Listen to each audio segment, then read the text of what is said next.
Pour ceux qui se souviennent, j'avais enterré le hérisson ici, là. On sait même plus où il est. Il est retourné à la terre pour de bon. Récemment, il y avait un pigeon blessé près d'une boutique dans ma rue, en fait.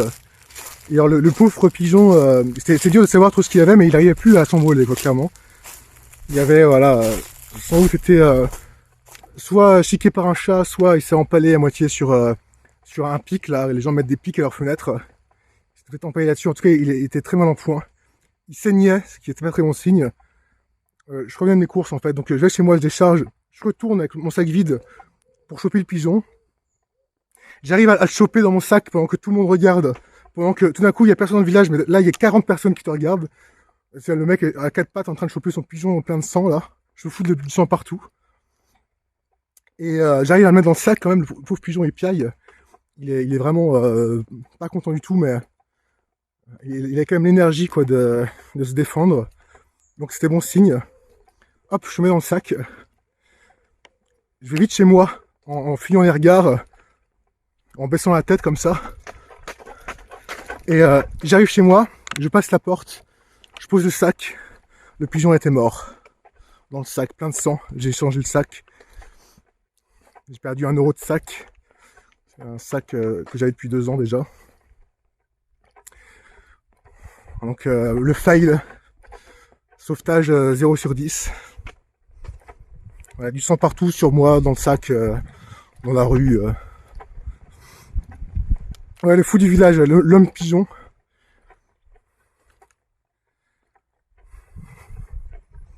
Ouais, il a jeté le pigeon solidement dans son sac D, en faisant un peu attention, mais c'est-à-dire qu'il fuyait, en mettant du sang partout. Ouais, faut savoir qu'il y avait déjà plein de chats qui attendaient, ouais, c'est pour ça que j'ai tracé dès que j'ai eu le pigeon.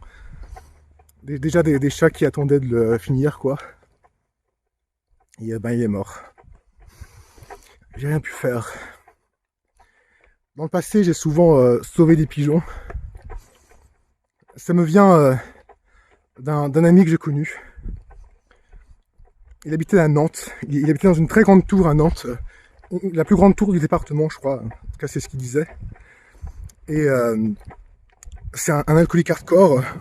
Moi, je le connaissais, j'avais 12-13 ans. Lui, il avait déjà 25 ans, quoi.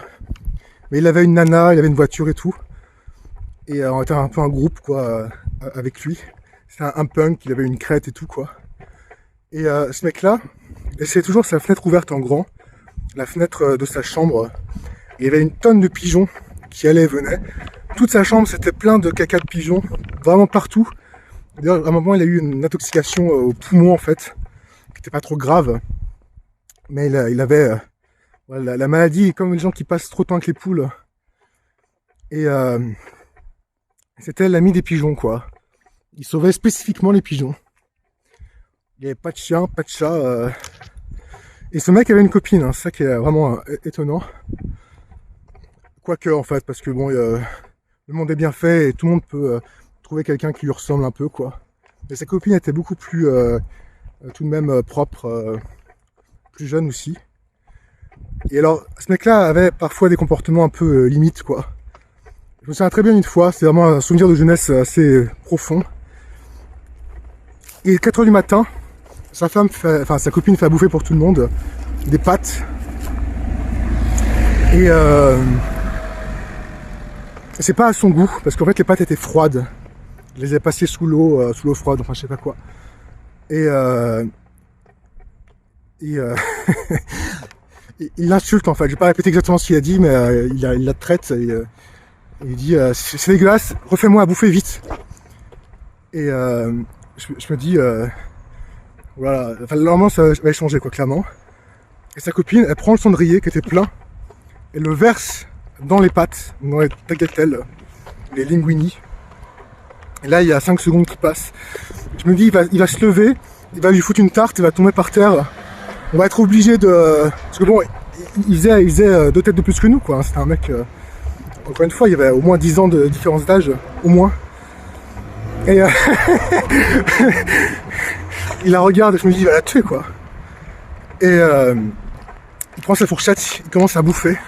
Il mange ses pâtes, il mange les mégots. Il y avait un cendrier entier, il a mangé le cendrier entier.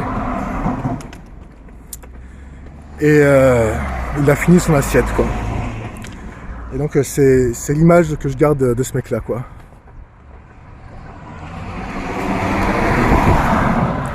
Bon, il y a un anglais là, il va falloir répéter toute l'anecdote en anglais. Enfin voilà, c'est une anecdote sur les pigeons, quoi. C'était le moment pigeon du live. Donc là, il y a le Super U, ça y est. Je vais jeter ça. Voilà, on a fait 2 km pour jeter du PQ trouvé dans un fossé et un paquet de gâteaux. On arrête le live sur ça, d'accord? Ouais, c'est quel personnage, hein. On met beaucoup de personnages comme ça dans ma vie. Dans la première partie de ma vie surtout.